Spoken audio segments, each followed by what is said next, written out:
we're late, but we're still here. We still showed up. We're And not that I have late. the privilege of chatting to Kaylin Oliphant, Kayla as she is known in the spinning world. You're still in Kimberley, right? Yes, I'm still based down in Kimberley. You're still based in Kimberley. Well, Kayla entered the world of spinning, which we know is dominated by men, at the age of 14. She trained herself, self taught. And I'm curious to know what it's like to be a queen in a kingdom of kings that really set up. Take us back to when you started, age 14. What was it like back then? So I was actually as small as my daughter when I went to spin shows with my family. We used to watch, sit in the stands and watch until I decided to tell my dad that I actually want to be behind the wheel. I don't watch the people anymore. It's becoming quite boring because the adrenaline is in me, but I can't let it out. And he then bought me the car. We built it up. We modified it for me because I was such a petite girl. Then I started spinning. I entered spinning. I then done the Val Spin Fest, which was known as like the spinning championships. I was the first. It was the first time that I was there. I was the first female to do the suicide slide. So the suicide slide is a stunt where you hang out the door while the car is spinning, and you're basically hanging upside down as if you're on a jungle gym. So I done that, and then I went viral, and it's the first time spinning actually went on the front page of a broadcasting newspaper or like any South African newspaper. So it was a big thing for not just me but the spinning community that we were actually getting recognized to be on the front page. So and ever since then it's like a bug that bites you, man. You just excel and go forward. You've obviously told this story a million times. It's part of Yeah. your story growing up in Kimberley. So you go through it, and I can hear you have told it so many times. But what was your thoughts before approaching your dad? Because surely at that age, there are expectations of girls to act a certain way, to have certain and particular interests. And what was their response when you started Well, having this conversation? Did you have to warm them up? Did you kind of do well, a no. lead into it? No. Not actually, because our family was actually the speedsters and things like that. Like my dad had a super bike. Since a very young age, my brother and I used to ride quad bikes and things. So it was basically just the next step into getting a car, bigger motor than the quad bikes and things like that. So it was in us. So that first time you allowed to get behind that wheel, tell me about that feeling It was and what that was like, and also tell me about how everybody around you responded. Yeah, your parents were quite supportive, but everybody else, because 14 years old, this girl thinks she can succeed in a man's world. Tell us about the perceptions, particularly because it mhm. is a world that's dominated by men. Yeah. So when I started spinning, I wasn't actually the first female spinner. There was other female spinners before me. Mm. So I I was accepted into the world. I think most of the time people just be like, it's a man thing. They're just gonna come, try it out, and then they're gone off the scene. And for me, lucky enough that I had the passion for it to go further with it. I had great achievements. Going forward into the future, I always was helped by a lot of males within the sport. As much as, well, myself or the competitor during competitions, we might feel threatened and things. I was very thankful to have people to still help me. We might be competitors on the track, but outside of the track, they'd always be helpful to me. So when you say that you don't have formal experience, so you taught yourself, what does that look like? What does that mean? Particularly for people that have no idea what spinning is all about. So obviously, like, I used to watch and learn other people spinning. I used to get in the car, learn. They tell me basically the basics, and then when my dad built me the car, we'd go to like a little cul-de-sac in the industrial area, and then I was first taught the basics when no one was around, if I could try it in front of people, and people were actually impressed by the way I could handle the car. I've heard a lot of commentators. Obviously, I had to do some research on you and read a bit, and a lot say and talk about your natural affinity for this world of spinning, for driving. Where do you think that comes from? Just by observing? Did somebody have to teach you that? So no, I think it's just the natural love for speed in general that made me feel so comfortable and make it come naturally to me. I wasn't scared when I started off because I was used to doing things that were had speed involved. Well, what was the hardest part of learning and doing that by yourself? I think I was overwhelmed, and when you achieve something, you get excited, and it Mm. just boosted my confidence, my passion to go further in this, and make it to becoming one of the best in South Africa. Do you still recall what the responses were, the feedback, those first few days and first few shows? Yeah, well, a lot of people were posting about me because obviously I was a new girl. I was doing new things. I was doing what the males were doing. I wasn't just doing normal things. I was like doing the suicide slide. Like I said, me being the first female to do that. I think like I was received well by people because they were like, okay, this is what the men do, and yeah, I am doing it too.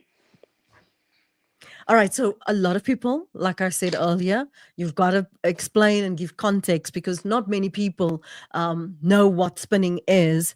So, we have to explain that to them. And you also said earlier that in the world that's not recognized as a sport, there's a lot of persuasion, a lot of explanations that need to happen.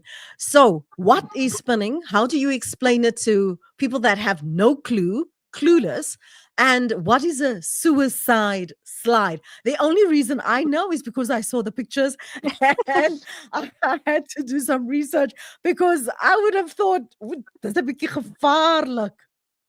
That's Yeah. dangerous." So the well spinning is similar to drifting. Like you have the difference between spinning and drifting is with drifting you have a sequence you have to go and clip certain points. With spinning we're basically doing freestyle spinning where the car is going in circle, but obviously you need to control your car. You need to take your car across the tarmac into certain areas, maybe around a cone or anything similar to drifting, but we have no sequence. Everyone goes out and freestyles. With the suicide slide is a stunt whereby you are hanging out of the car while the car is spinning or in motion, and your head is basically dangling a few centimeters from the ground. So there's no one behind the wheel whilst you're doing No, this. You meant to the be car is spinning behind the on its own. wheel. You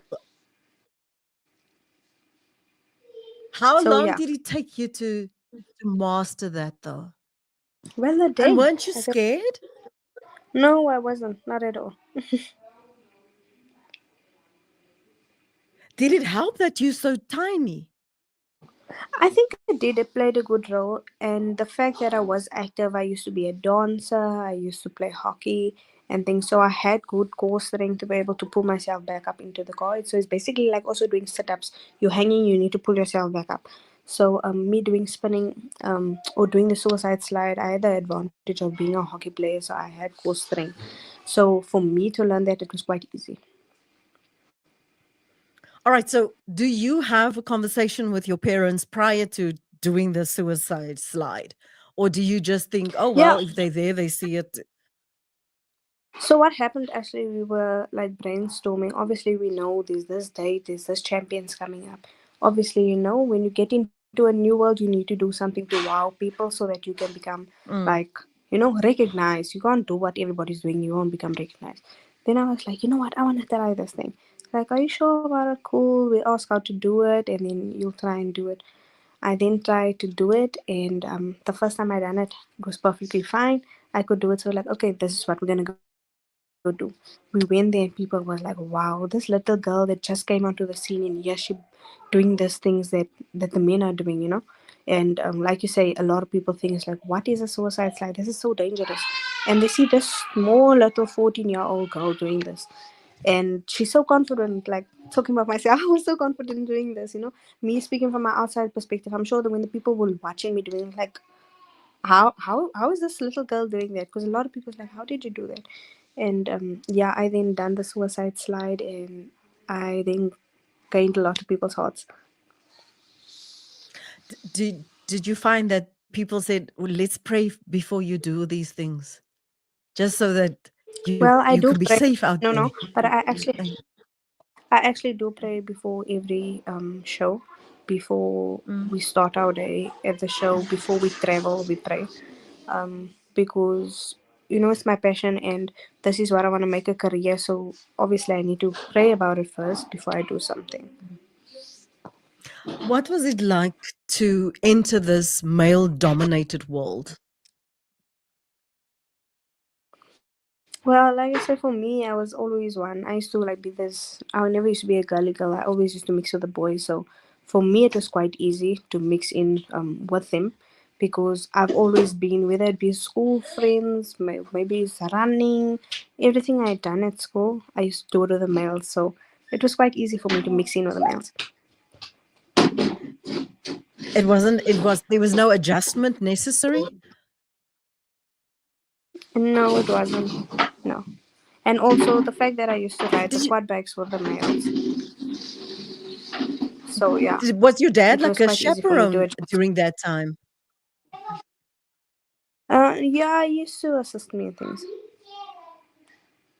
Because I'm thinking you're going to shows and you're 14 years old, you can't even go to certain clubs because you're too young.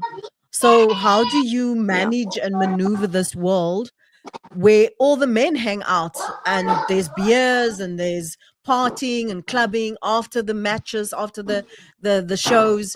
Um, who keeps you safe? Who keeps you in check and make sure that you still get to go to school?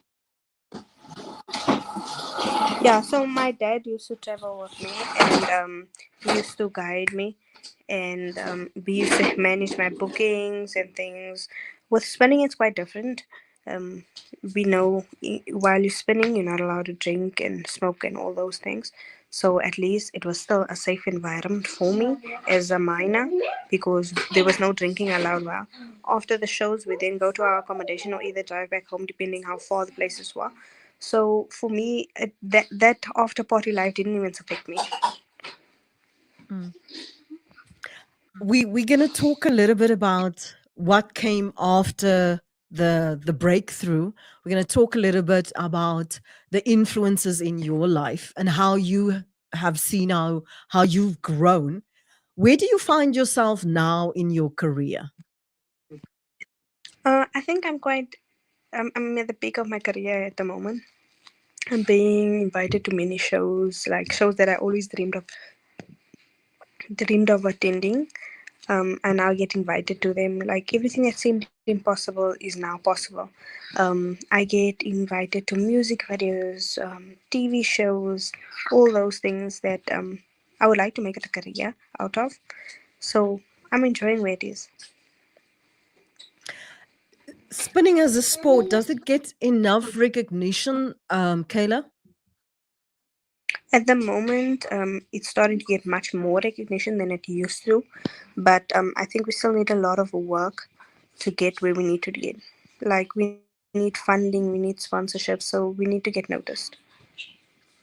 Why do you think there aren't enough sponsors? Why do you think it's not for too many recognized as a legitimate sport like you would have your motor racing? What's been the challenges according to you? I think it's because of the stigma around it, how spinning actually started, which I wasn't involved in because it was years before my time. So it evolved from gangsterism. So people have this perception that it is still gangster based on spinning. And also the fact that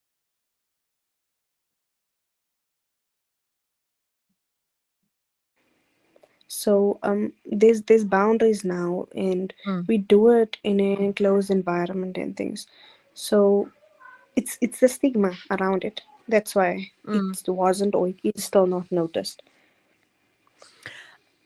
It is quite high risk. As much as you are skilled, anything can go wrong. How do you prepare yourself mentally for that? That area possibilities that you cannot control. So I think what I do is I pray about it. I am a very big risk taker, so I think I push myself. So obviously, when you're pushing yourself, you need to mentally think of, if something goes wrong, are you prepared for the consequences? And yeah, I have hurt myself several times with spinning. I injured my back. I was told I'm gonna be paralyzed and all the things. But yeah, I am. I'm perfectly fine. So I still push Wow. my limits. But obviously, with pushing your limits, you know how far you can go. Tell me a little bit about when you injured yourself and you were told that you might be paralyzed.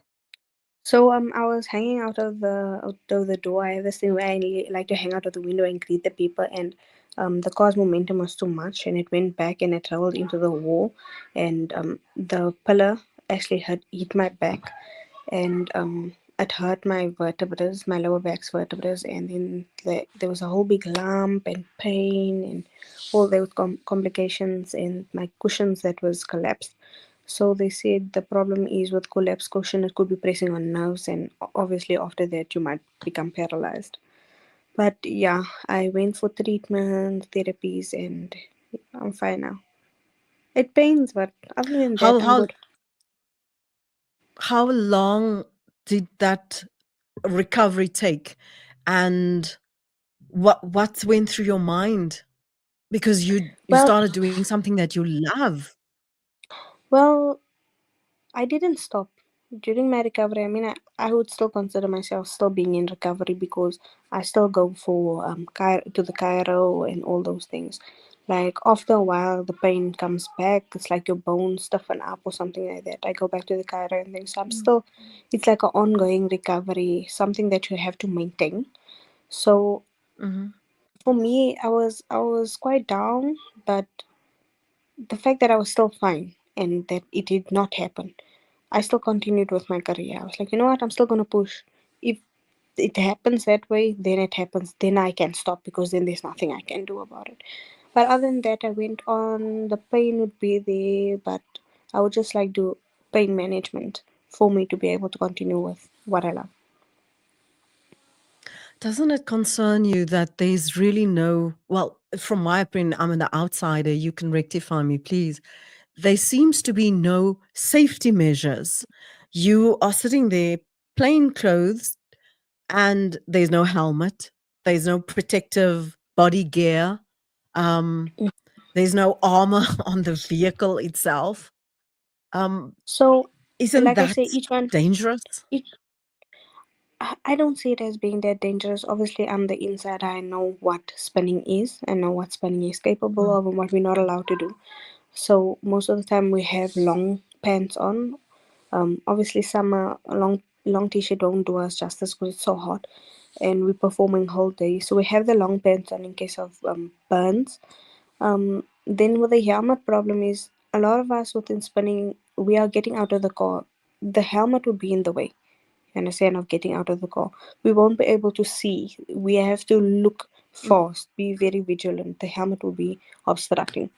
We don't wear the safety belt because now when we're doing the stunts is when we're jumping out of the cars while the car's moving or doing the suicide slide. We now have to unbuckle the safety belt before we do the stunts. And it's not like there's a routine. So whenever we feel, okay, I'm gonna do stunts now, I'm gonna do it, the safety belt would be in the way. We do have what we call a kill switch in the car, so that's like a switch that basically cuts the car out.